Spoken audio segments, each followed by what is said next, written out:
Good day guys, Techno here again. So today I'm going to be talking about the Google Pixel 3a XL answering review. So please subscribe by hitting the subscribe button below and the bell icon to receive notifications on anytime I upload a new video. Thank you.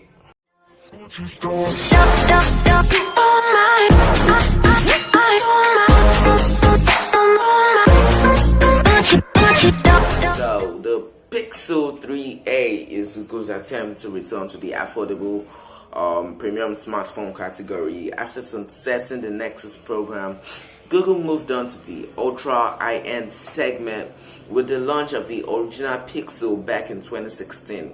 Since then, the company has received a lukewarm response from the audience, many of whom were miffed that Google moved on from something that was accessible to something that mostly served as a marketing vehicle. The Pixel 3a, however, is not a Nexus. The lack of obvious naming difference aside, what we have here is not a premium smartphone at an affordable price, which is what the Nexus brand signified.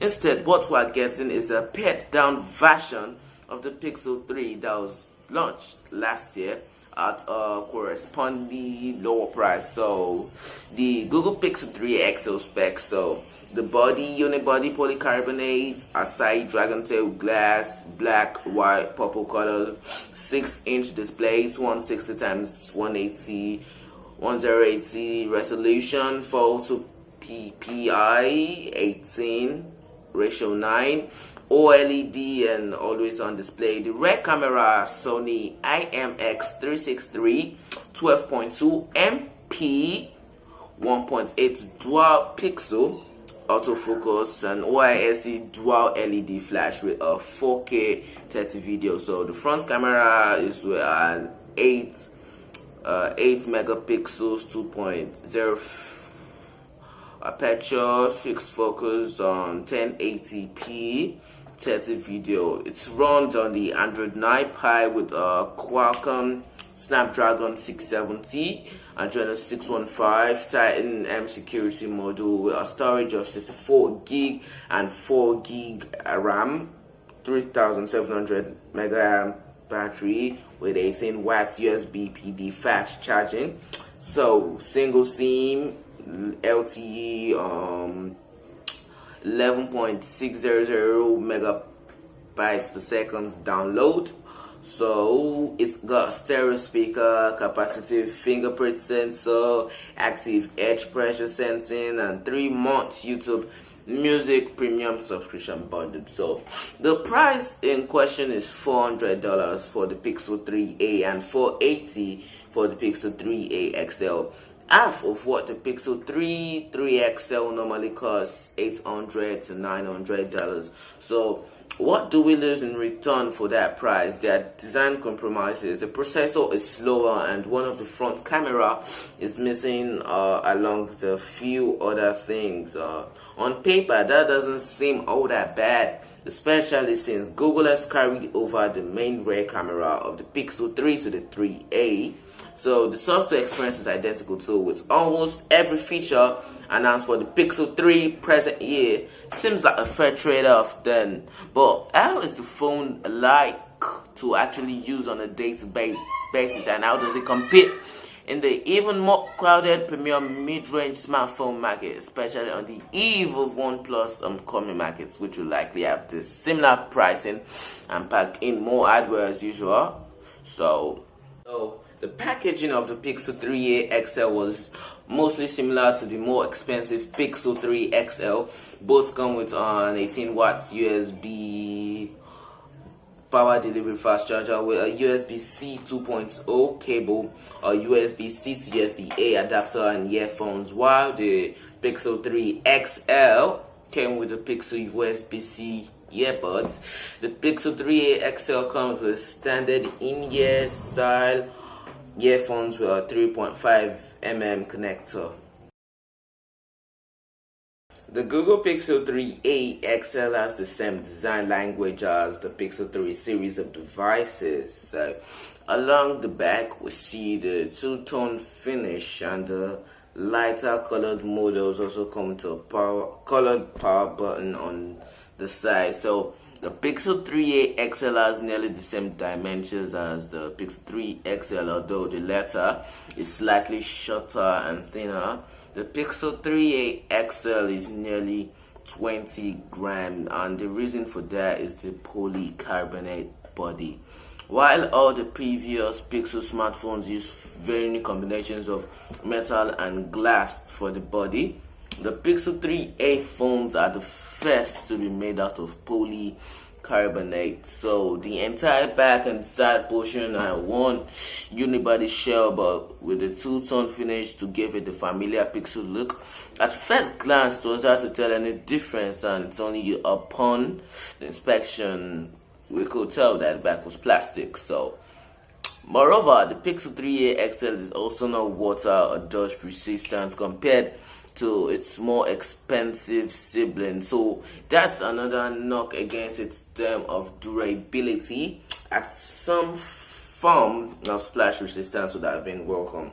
But by far the biggest issue with the design is right at the front. While it lacks the comically sized notch of its elder sibling, the Pixel 3a XL has massive bezels that are straight out of 2016. They are also mismatched, so the bottom bezel is thicker than the top one, and when you add a black navigation bar on top of that, it looks like the display starts almost a fifth of the way from the bottom of the phone. So this makes the design look extremely dated. While the Pixel 3 and Pixel 3 XL didn't quite look fresh in 2018 either, for a phone in 2019 to have such large bezels, when most of the competition have been raging war against bezels for the past 2 years, makes it completely out of place. At first glance, the phone looks like you have a 3-year-old device in your hand and not something which was just released. In other design changes, the loudspeaker has now been moved from the O to the bottom of the phone. That doesn't affect the performance at all that much, but does make it easier to cover up the speaker. One thing we wish Google would change is the layout of the power and volume buttons. Google stubbornly chooses to keep the power button and the volume on the above the volume button, which makes the power button hard to reach for your right thumb when you're holding the phone in portrait, and the volume buttons are to reach for your left index finger when you're holding the phone in landscape. This awkward layout also makes it hard to take screenshots with one hand. Every other OEM either put the buttons the right way up or on either side of the phone. Overall, the design does take a big step back to the more expensive Pixel 3 phones, which weren't exactly cutting edge in their own right. Google has seemingly not taken note of the time that has passed since the last Nexus release and the advancements that have happened since, but the competition clearly has, and no one is more aware of this than the consumer.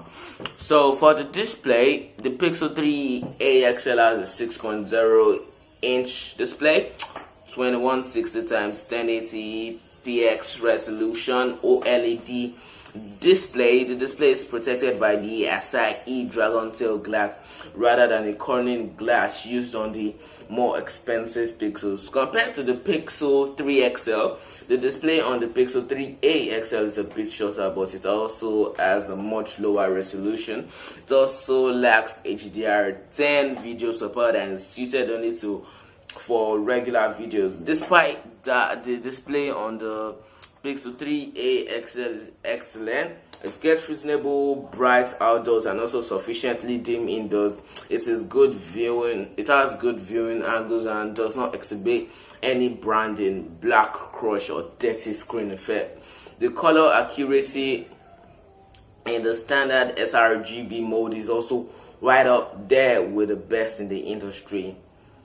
And there's also support for DCI-P3 content due to the wide color support and the OS-wide color management. The lack of HDR is a minor complaint, but there isn't a ton of HDR content right now to take advantage of it anyway. The YouTube app can emulate it in software, but it looks no different than the SDR version. So the display on the Pixel 3a XL also fixes one majorly annoying issue with the Pixel 3 XL display, which was accidental touches. Camera. The Google Pixel 3a XL has the same camera on the back as the more expensive Pixel 3 XL. It's a 20.2 megapixel sensor with f1.8 aperture, dual pixel face detection, autofocus, and optical stabilization. The front camera is different though. For one, there's only one of them now.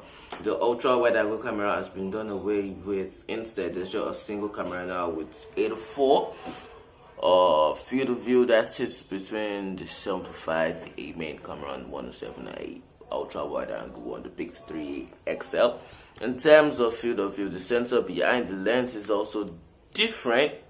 The camera app on the Pixel 3 XL is identical to that of the Pixel 3 XL. The app is generally well laid out and easy to operate while shooting. There are various modes at the bottom which you can tap or swipe through. A menu on the right adds more modes, including the popular Nightside. Personally, we would have preferred the Nightside option was placed outside of this menu, so it was easier to access, but on occasions when still dark, the phone will automatically present a direct shortcut to the feature from the main camera mode. So the camera app offers a very basic level of image quality adjustment, mostly through white balance adjustment. Unfortunately, that's the extent of manual control in Alpha A, as the app has no pro mode feature with the level of computational photography Google does in every photo. A full manual mode will likely result in worse images than leaving it up for the software to decide, so we aren't really complaining much. There's a raw capture option for those who need it, but even these images are composite and not a single data dump from the sensor, as it's usually the case for raw files. One excellent feature of the camera app is focus tracking. While it does this basic face detection, you can also tap on the subject and the camera will track it even if it moves around, and focus and exposure will adjust accordingly. This is great for composition, as you can just tap first on the subject and then recompose, and the focus will follow the subject rather than remain where you tapped on the screen. So the fast and accurate dual pixel autofocus also helps tremendously to keep the focus locked. The app also supports some gestures, so you can double tap from anywhere on the power button and to start the camera app. You can also double tap on the viewfinder and immediately zoom in. Lastly, you can also twist the phone in your hand while the camera app is open and to switch between the back and the front camera. Now, coming to the image quality, this is what we expected from the phone, that is to say, identical to the Pixel 3 XL. Of course, since that is the main feature of this phone, we aren't really complaining, as the Pixel 3 XL does have one of the best cameras on the market. So here are some samples. It's the daylight camera samples for the Google Pixel 3a XL. So the Pixel 3a XL camera has all trappings of its bigger brother. Images are detailed with a good balance of sharpness and detail. They generally appear underexposed to darker shadows, but have excellent highlight retention. They also generally have good color reproduction. However, the camera has a tendency to go cooler, which gives the image a slightly bluer look that may appeal to some people, but it isn't true to the original scene. This has always been true of the Pixel cameras, which, unlike the iPhone cameras, are tuned for a punchy look rather than the accuracy. This can also be seen in the aforementioned shadow detail. The Pixel camera doesn't bring up shadow detail as much as the iPhone, and captures darker images. This gives the images the characteristic contrasted look, which again is made to look better than the original phone. So in low light situation, the Pixel camera does hold its own rather well. Image stacking helps naturally weed out the noise from the images, and it's clever enough to not cause too much image blur. So here are some low light images taken by the Pixel 3a XL.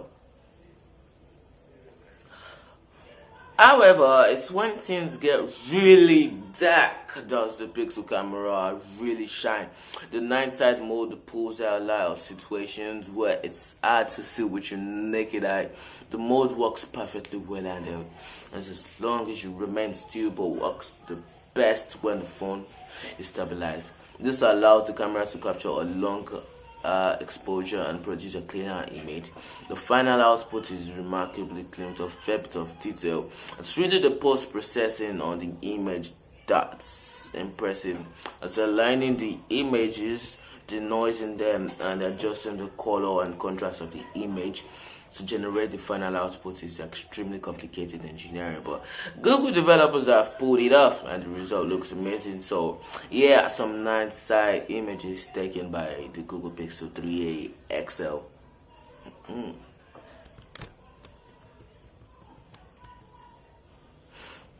The only issue that frequently comes up when shooting in dark is the focusing. While the camera can enhance the image, after the shutter button is pressed, it can adjust or improve the focus. That's that on the Pixel 3a XL. Hope you guys enjoyed the video. If you did, you can click on the subscribe button below and also the bell icon. And you could also share it to others. Thank you.